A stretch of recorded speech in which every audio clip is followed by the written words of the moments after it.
Okay, so welcome again. First, I'd like to introduce and acknowledge Joanna Arruda of the Museum of Jewish Heritage in New York City.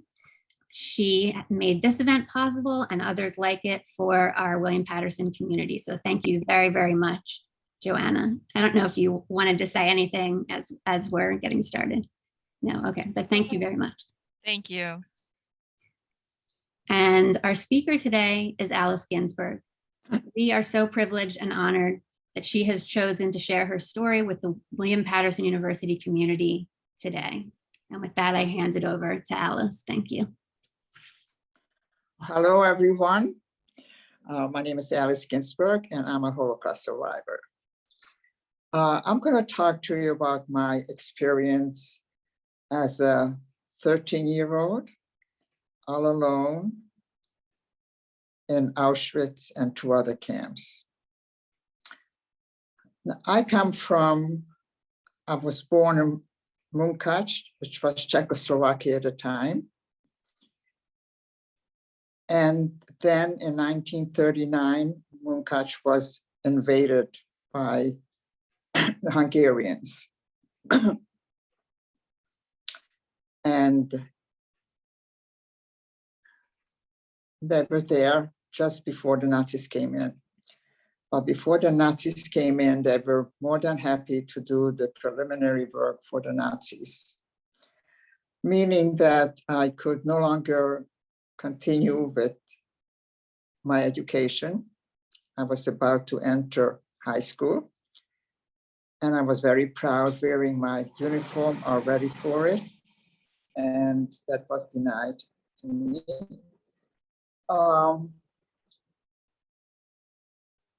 There were doctors, lawyers, professors, they were all fired because they were Jewish.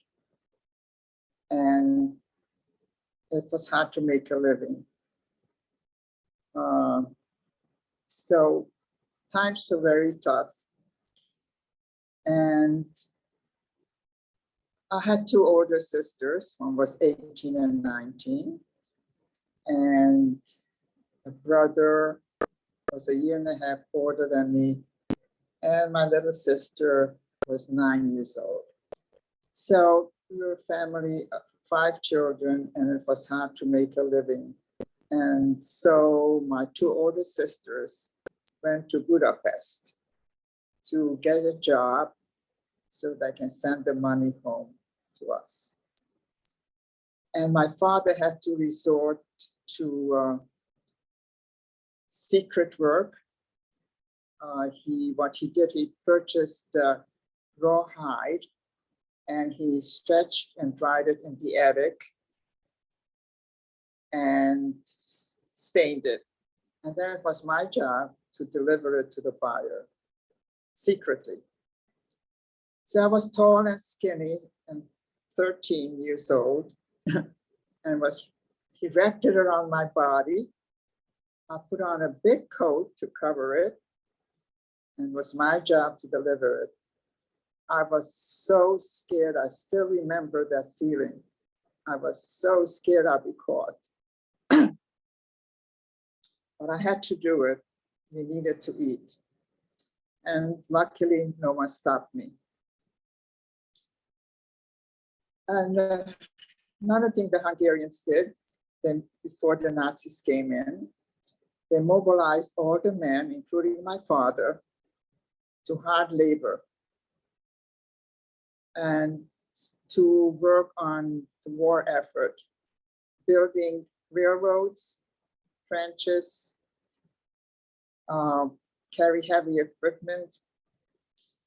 The conditions were very difficult. A lot of men died from malnutrition and maltreatment.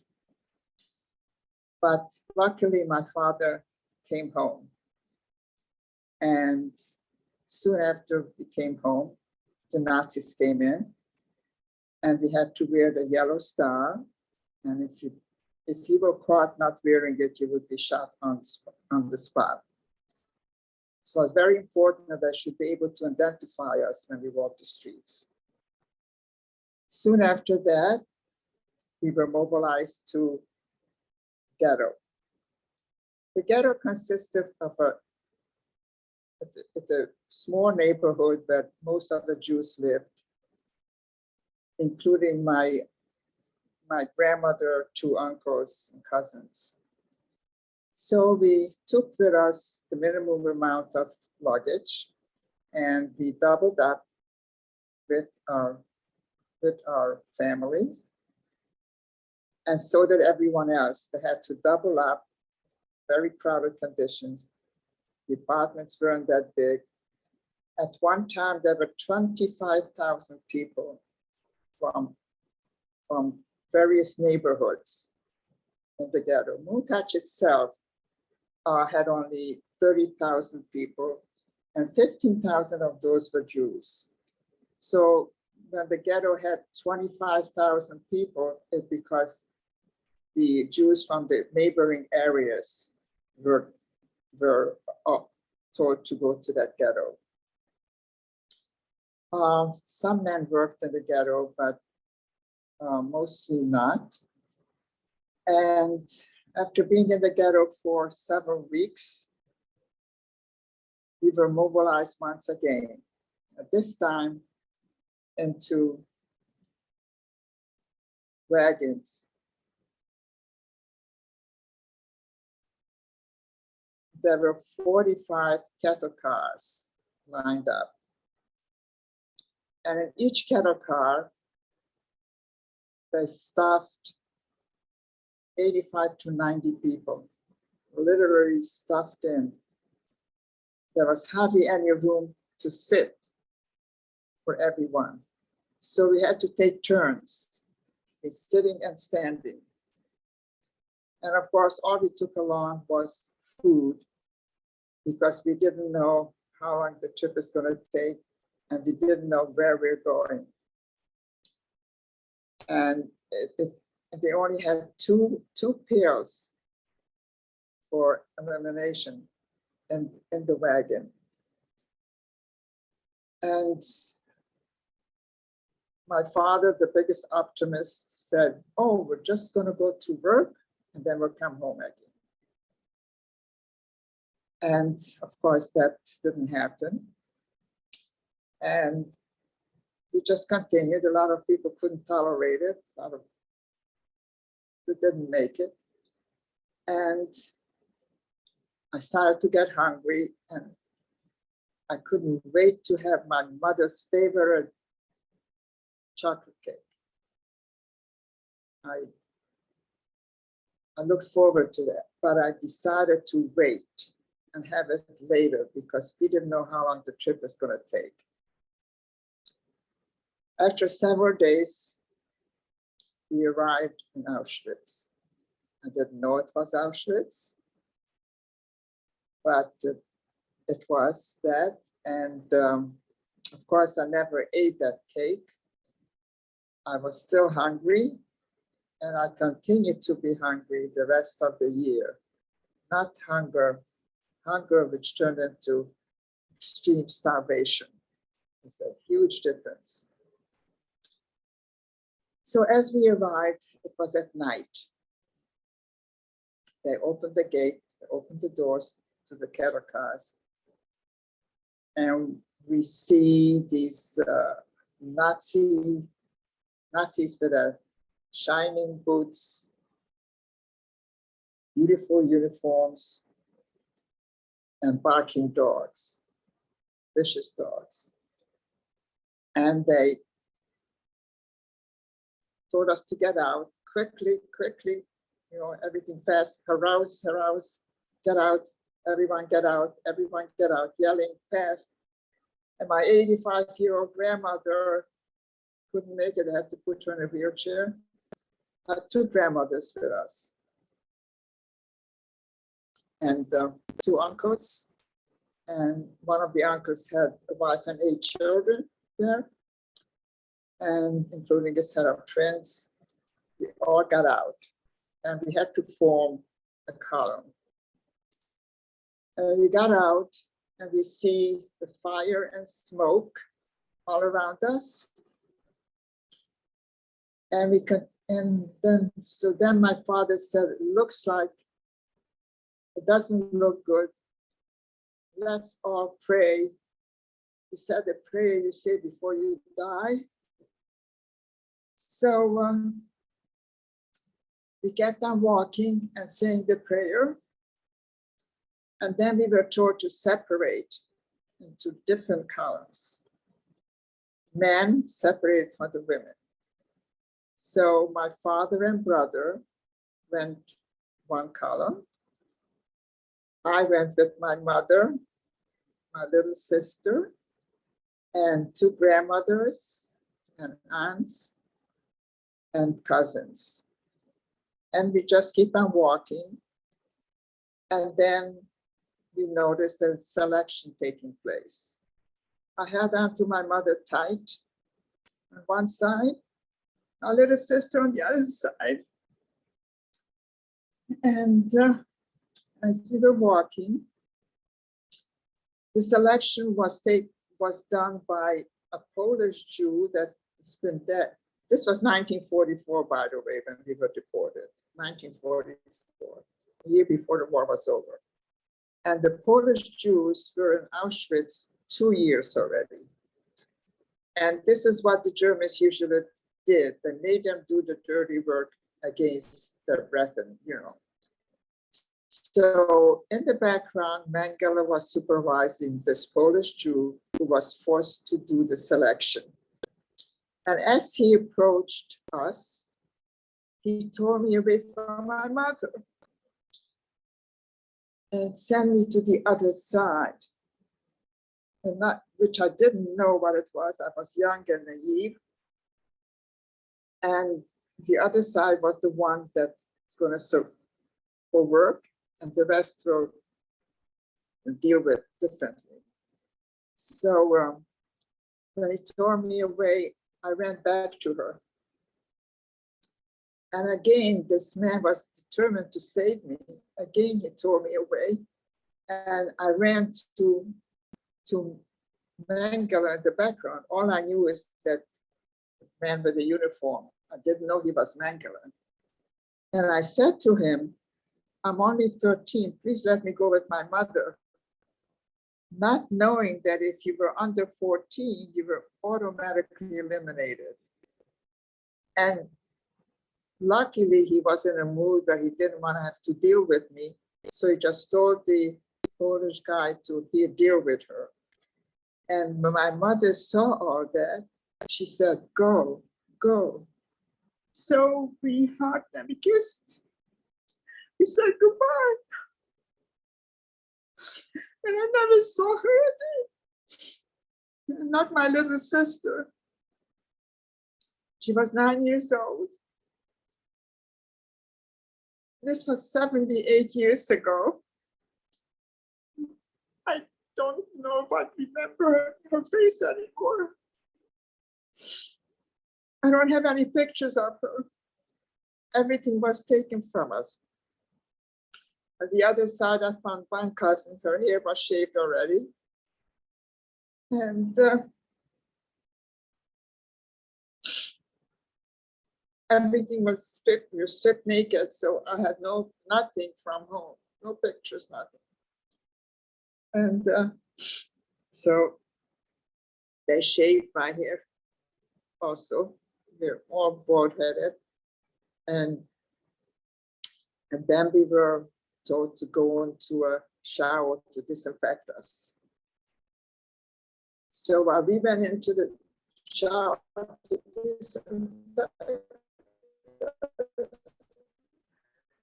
my mother went to the gas chambers, a shower.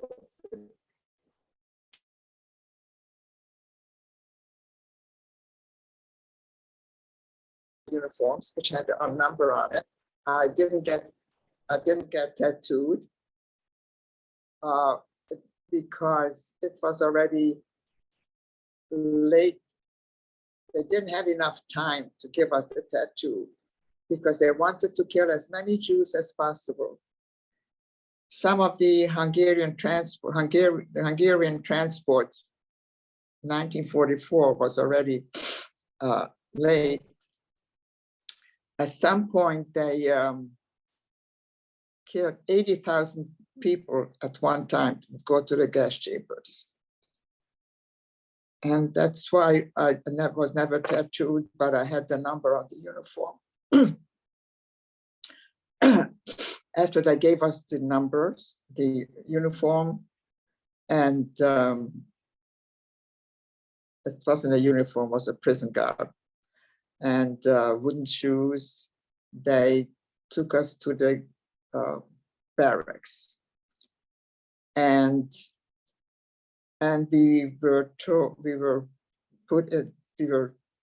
placed in a 2 or 3 tier wooden beds, hard wooden beds. We were 6 of us in one, 3 on each side. And they gave us our rations for the day, which was one piece of bread and a green liquid soup. And most of the inmates couldn't tolerate it. And I ate the leftovers. There was also a pregnant woman among us. And we tried to hide her. She was, we tried to hide her, but we didn't succeed. Our supervisor was also a Polish Jew called the Capo, the infamous Capo. I don't, if you read about it, you understand what they did. There were some that were nice, but this one was cruel. She said to us, "You see the smoke, you see the fire? That's where your family is. You will never see them again." But she couldn't take my hope away from me. So I held on to that kiss and a hug from my mother. So anyhow, when she found out about the pregnant woman, she took care of her. And of course, I'm sure she didn't survive. So we were just there doing nothing. They did not work while we were in Auschwitz. All they did was selection every single day, roll call, twice a day, morning and evening. We had to line up outdoors and totally naked. And we were just standing there for hours while the SS would look us do the selection. I was always at the first line. I don't know why, because I was tall for my age. And I kept pinching my cheeks so I should look healthy. Obviously, I must have known what the aim was, why they're doing the selection. So the SS, this I'll never forget, the SS guy walked by and looked you up and down, up and down. It was very, very demeaning. We had no choice. And this went on for hours, twice a day. This was our existence in Auschwitz for several months, regardless of the weather. Now, a few months later, Auschwitz, just so happens, Auschwitz was liberated in January 1944. So of course, a couple of months before, they started to move us further away. And this time to work in an ammunition factory. And that factory was called Reichenbach. Now, we didn't stay there. We stayed in Longuebello, which was 5 miles away from the factory. So we walked 5 miles each day to the factory and 5 miles back. And in the factory, I didn't know what it was. But there were parts we had to deal with, and they showed us how to do it.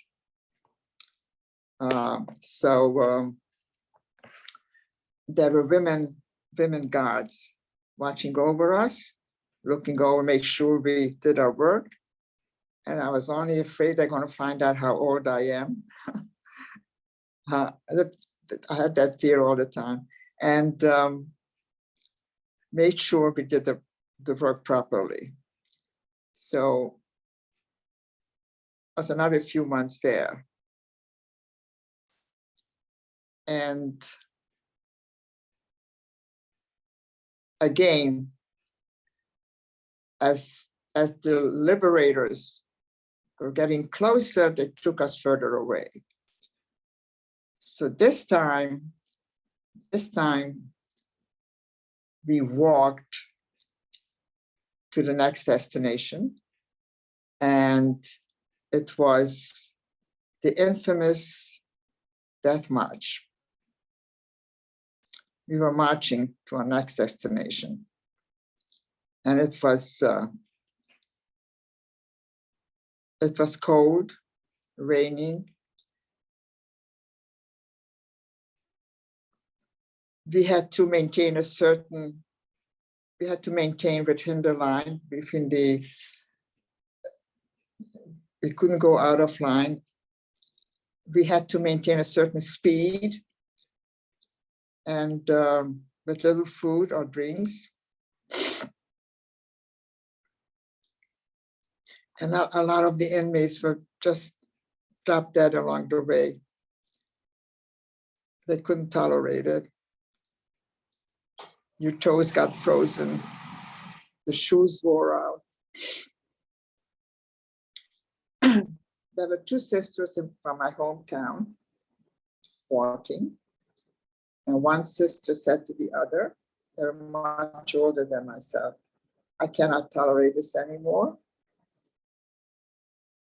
I'm going to stay here, and I don't care if they kill me. You just go on without me. And the other sister said to her, if you stay, I'll stay, and we're both going to die. So you just get up and keep going.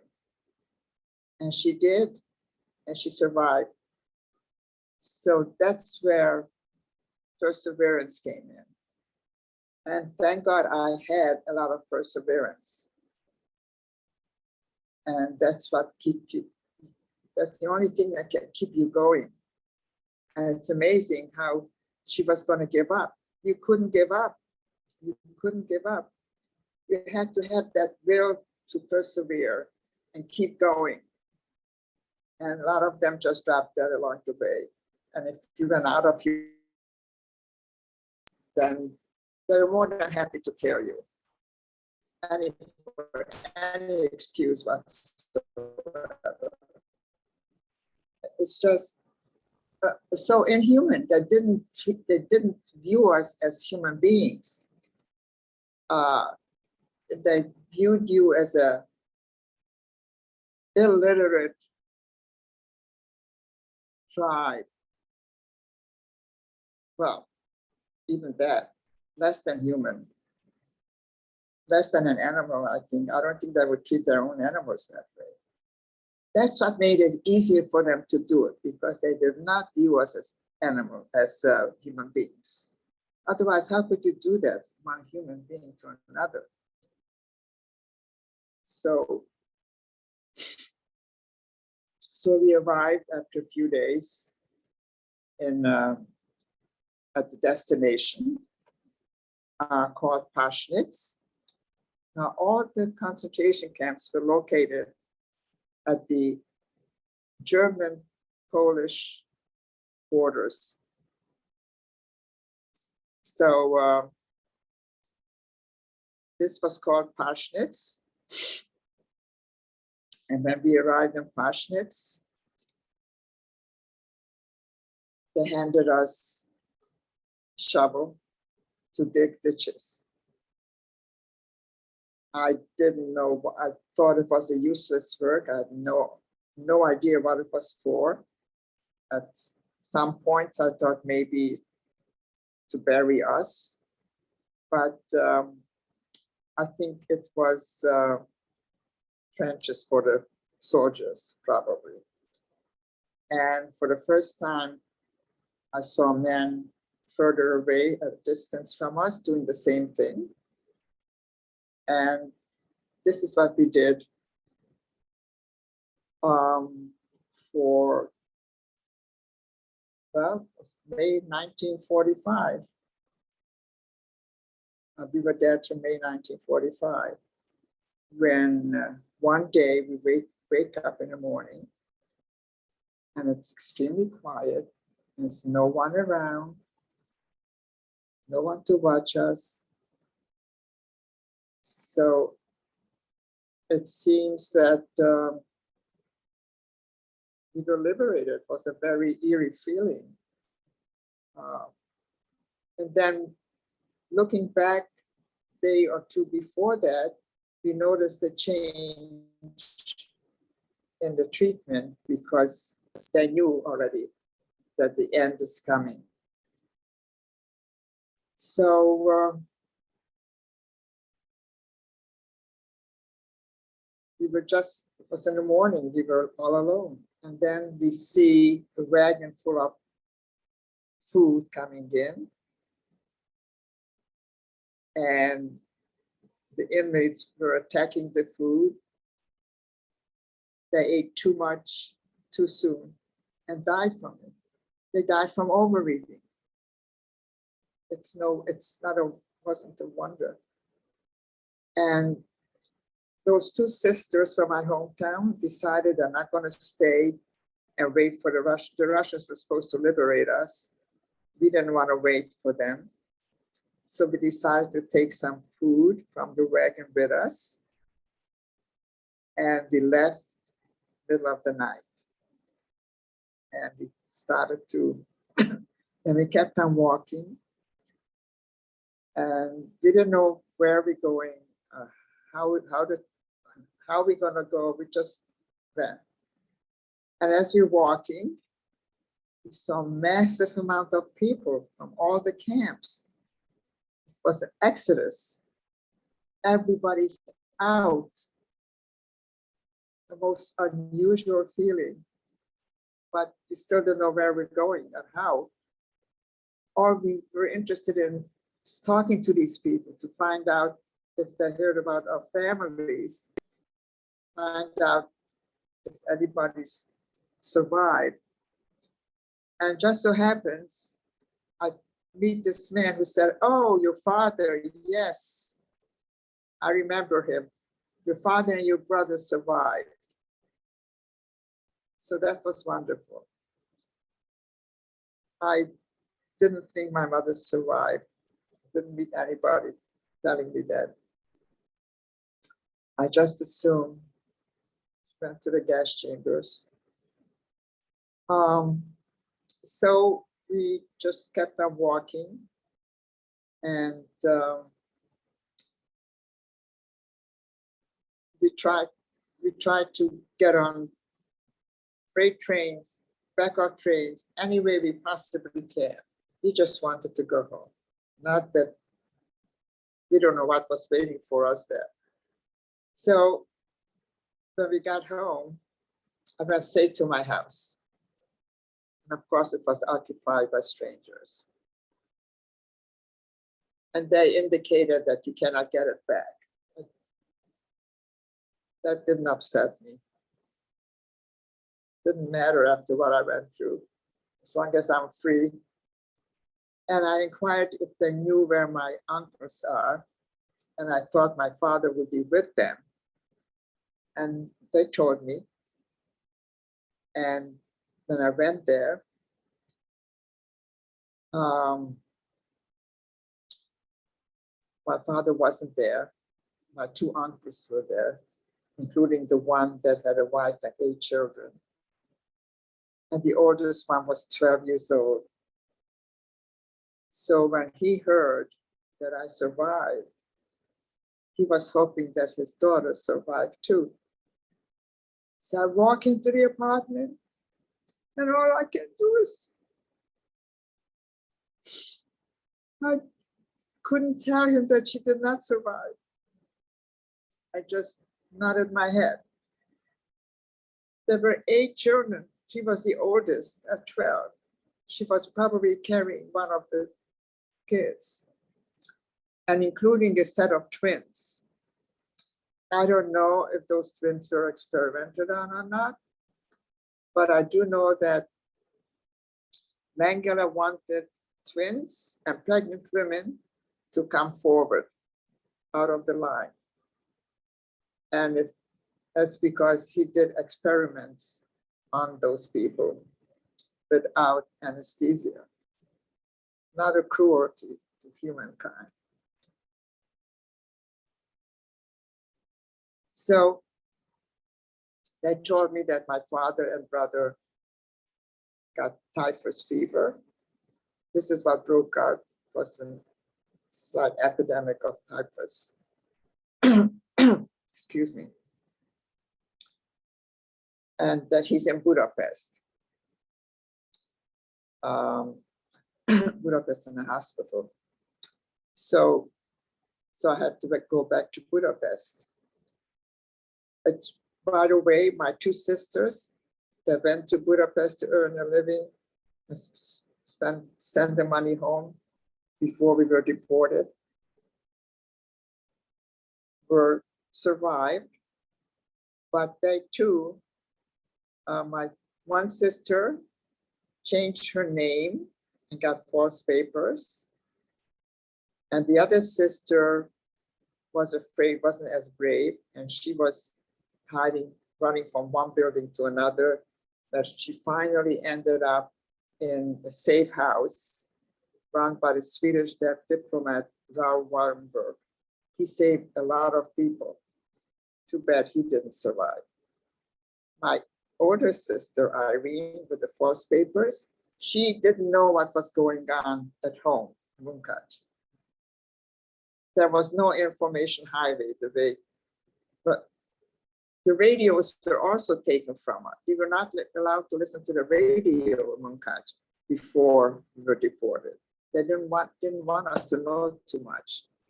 But she was determined to go home. So she thought she can do it with the false papers. So she went to the railroad station and the guard asked for papers and she showed him the papers. And then he was interrupted by someone else, questions. So he told her to wait a while he put the papers inside his belt pocket, his belt. And when she saw the opportunity, she ran away. And she was very brave, smart and brave. But he noticed that he was shooting after her. Kept shooting after her, she kept running. She told me afterwards that she didn't care if she was killed. She didn't want to be captured. And she ran away, and she ran into the ghetto. Budapest had already formed a ghetto as well. The Nazis came in much later, Budapest. And then she saw that it's not safe to be in the ghetto either, because there too, they started to mobilize them for Auschwitz. But she didn't know about Auschwitz, but she saw something was going on. And so there was a wagon that bread was delivered in a wagon into the ghetto. And when she saw that, she decided to hide in that wagon under the bread baskets. Amazing. And when the driver came out, he said, "You gotta get off. You can't be it." She said, "I'm not getting off. I'm not." She was so daring. And okay, so, but after a while, she saw that she has to get out. She can't just stay there. And she decided to run into a monastery. And she told them she's running away from the communists. And obviously they believed her because they too were anti-Semitic. She noticed the anti-Semitic talk that went on. So she stayed there till the end. So that's how she was saved. And my other sister was saved in the safe house. So when I went back to Budapest, I met my sister. First, I had to go find them. There were organizations like the Joint Distribution Committee and the highest. They had the list of names that registered there. I went to one of them and told them that I'm looking for my father. And they said, gave him the name, said, oh, they're in the hospital recuperating from typhoid fever, and they'll be coming home soon. So it doesn't pay for you to go. So he came home, and then I met one of the sisters. My other sister met her husband during the war. And when the war was over, they decided to go to the Holy Land. That was the illegal aliyah, it was called. The British really closed the borders, that didn't let them in. So there were a lot of daring trips, boat trips. Some of them landed in Cyprus, but they were.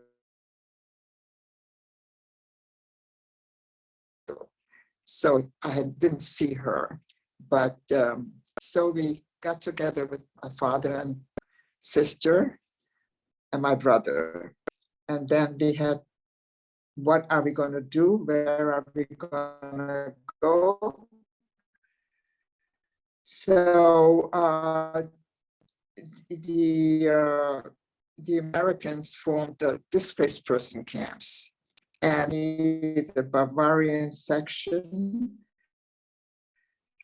near München, there was a barracks, the American soldier stayed, and we had to, it was wonderful. We were treated humanely. We had what to eat. I had part of my family there. It was the most wonderful feeling that I will never forget. And we just had to wait 2 years there to we decided that when my father registered with this organization, they asked him, said, and he told them we had uncles there. So the organization contacted our uncle, and he had to guarantee that that we are not going to be a burden to the state, that if we cannot support ourselves, that he will. So we had to wait 2 years before our quota was opened up. And that's when we came to the United States. Now, if you want me to stop here for questioning, I can. I can go on and I can stop. I know that there's a lot of enthusiastic questions and stuff like that, but I'm blown away by your story. It's incredible. And I just thank you for sharing it, because it's clearly very difficult. The emotions are still there. The memories, some things like that can't fade, it seems like. So it's amazing that you would do that, and for the sake of our knowledge, and for the sake of humanity and the future. For the sake of humanity, I don't want this to happen again. Yeah. Exactly. Yeah. So if there are questions from the audience, you can put them in the chat. And I'm also seeing a lot of nice comments in there. So I think there's a way I can save it and send it to you so you can see all the comments. But yeah, you can put a question in the chat or raise your hand, unmute, and ask a question.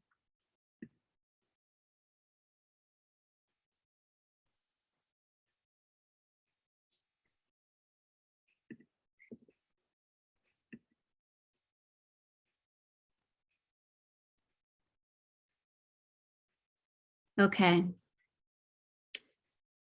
So the first question is, with everything going on in the world right now, how likely do you think it is that something like the Holocaust will happen again? It's very upsetting. The old fear is back. I never thought it could happen, but look at all the atrocities that are going on now. It's very scary, very scary. So that's why education is more and more important. And we have to fight against injustice.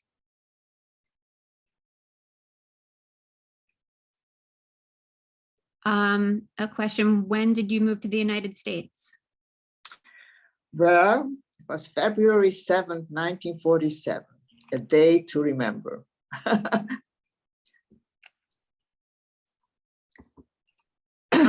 We have someone asking, what was school like after it was all over? Well, I didn't go to school there when it was here. I went back to school here. Sounds like the question is, I left my home.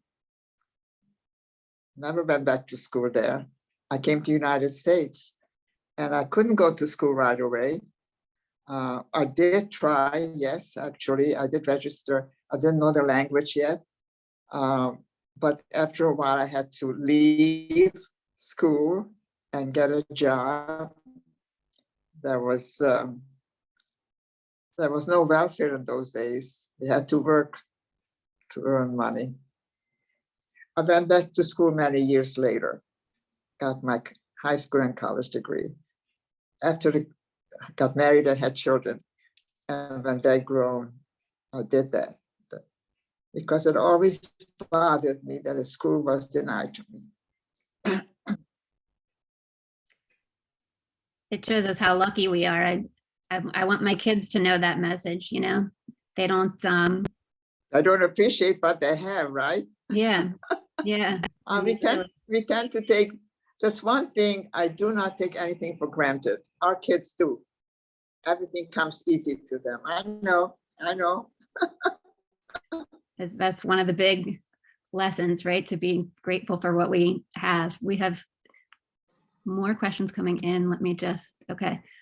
So this is from a student who had said earlier that she had family who perished in the Holocaust. I was wondering how you dealt with any mental health troubles and the trauma. My great-grandmother was lost to her struggle years after. So it's something that I wonder. Well, I am proud of the fact that I dealt with it as well as I did. First of all, I'm here, right? I wasn't interested in talking about it. I wanted to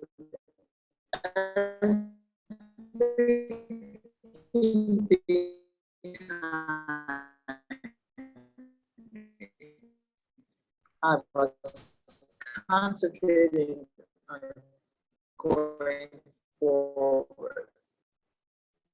No one wanted to hear about it anyway. I wasn't interested in telling the story, and no one asked me either. Nobody was looking forward. I was just grateful that I would survive. Listen, and that helped me. In fact, I became more resilient because of it. And like I said before, never took anything for granted.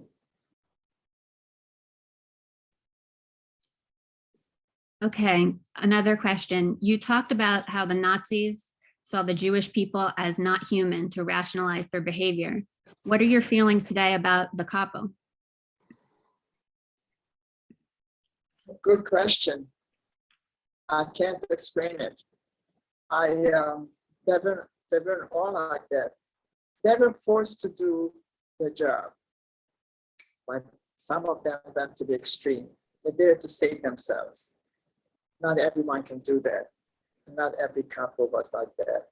It's the makeup of the person. They did it for survival, I guess. But she went above and beyond the call of duty, in my case. She didn't have to say what she did. I have no animosity. I don't carry any animosity or anger because I don't want to have to. I don't benefit from it. That's my attitude. Okay, another question about the Capo's cruelty. You said, "She can't take my faith away from me." How did your faith give you strength to overcome your experiences during the war? I was just very hopeful. I was just very hopeful. I got that from my father. Yes, I had a lot of hope and perseverance. I had nothing else to hold on to, nothing else.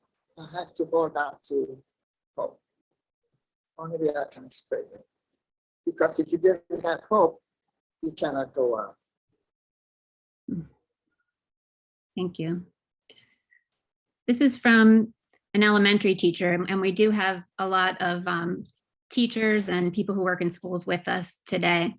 And she's asking, what advice do you have for people who think the current fascism is not a serious matter? Thank you so very much for sharing your pain and your experience, she says. I don't know how they can say that. We have to speak up against injustice. We have to respect each other's differences. And we cannot be indifferent to anything. I don't know if you're familiar with Elie Wiesel, warned us against indifference. We mustn't be indifferent. And we have to fight injustice, fight the small wars so we don't have the big ones. Fight it at the very beginning before it gets worse. You know, for evil to flourish, it takes good men to do nothing. That's a quote from a man who started the Holocaust Museum in Los Angeles. He wrote a book about his experiences. So. Thank you. We have another question. Did you ever encounter any Nazi officials or Germans who tried to help you? None.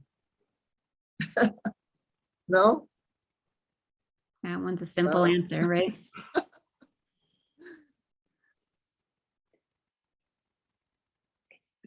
Are there other questions that people would like to share? You can also share verbally.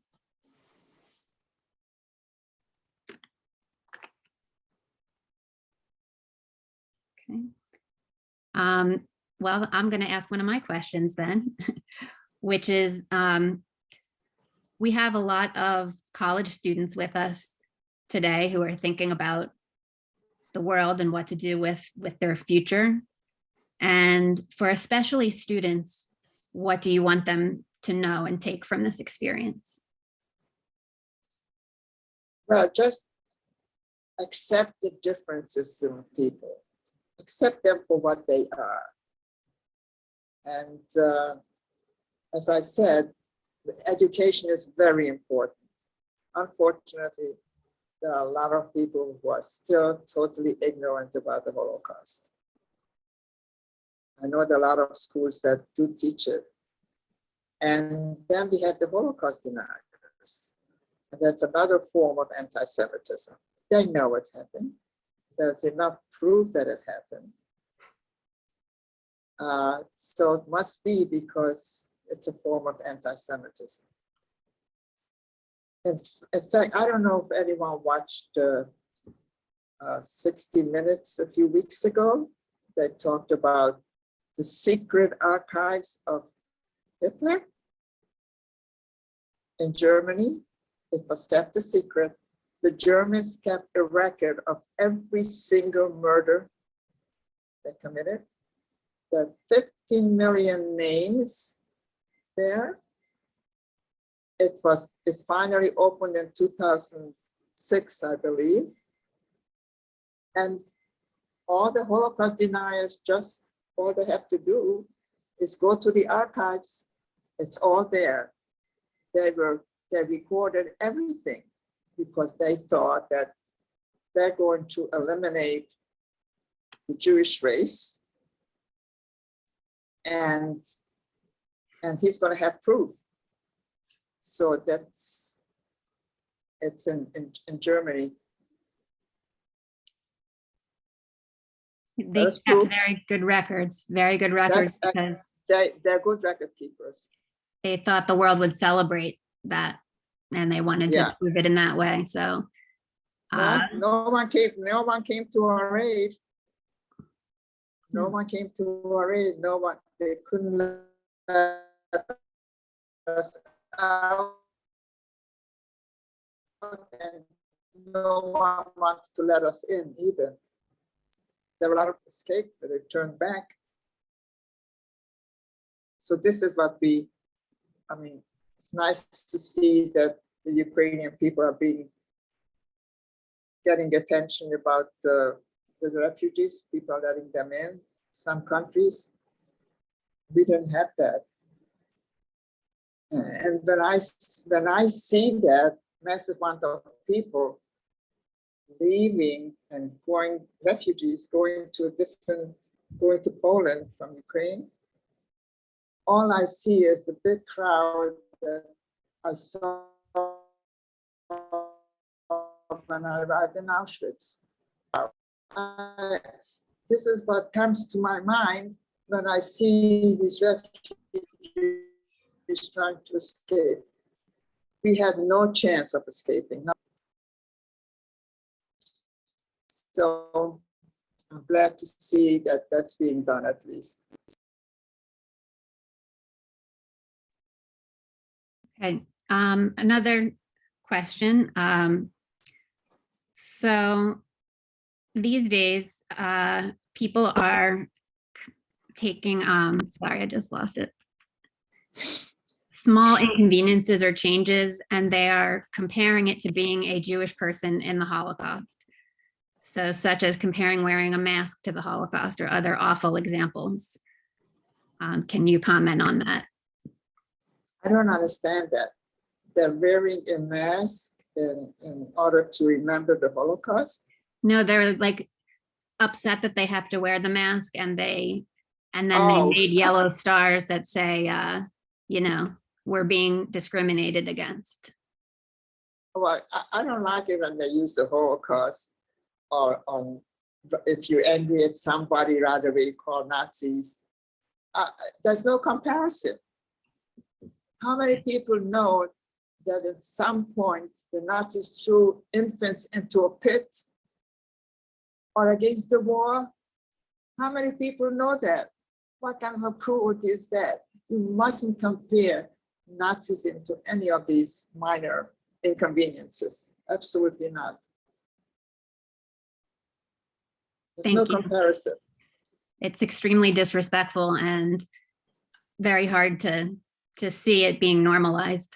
Right away you're angry at someone who's a Nazi. You can't, there's no comparison. Yeah.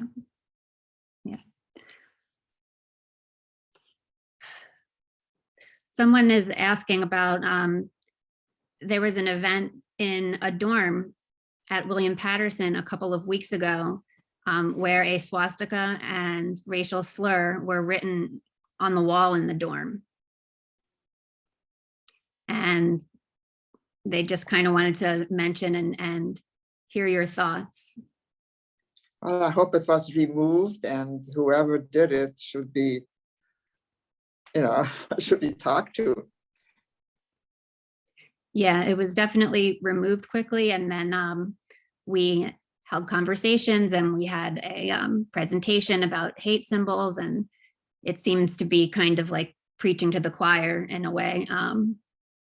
But yeah, we're very concerned about that, and it shook up a lot of feelings in our students who live there, of fear and just. These people have to be educated. They really have to be educated. Yeah. why is there hate for the Jews? Why is there hate? And they have history. They have to know history. All histories have to be known. All histories. Hopefully we'll learn from history, if you're willing to listen. There's a question. Where did you say you were when you were liberated? There were some technical difficulties, so they didn't hear that. Oh, I'm so sorry. Where was I liberated? Paschnitz was. This was the May 1945. It was a concentration camp, Paschnitz. That was German-Polish border. Thank you. Okay, any more questions from our guests? Oh, thank you so much. So thank you, Joanna. Just put a link about the Paschnitz concentration camp so you can learn more. And I will just say that that entire website of the United States Holocaust Memorial Museum is an incredible place to learn about the Holocaust and other genocides. It's unmatched, really, their collection Right. website. Well, education, that's what we have to do. Educate the young so they'll learn not to discriminate. Yeah. Yeah. Well, thank you so much. And I would like to say also to everyone here that the Center for Holocaust and Genocide Studies, we're doing this, all year long, educating about the Holocaust and other genocides. And we believe that it is as important as what Alice said. And so to participate in this is such an honor and privilege. And it is known as bearing witness to someone's experience.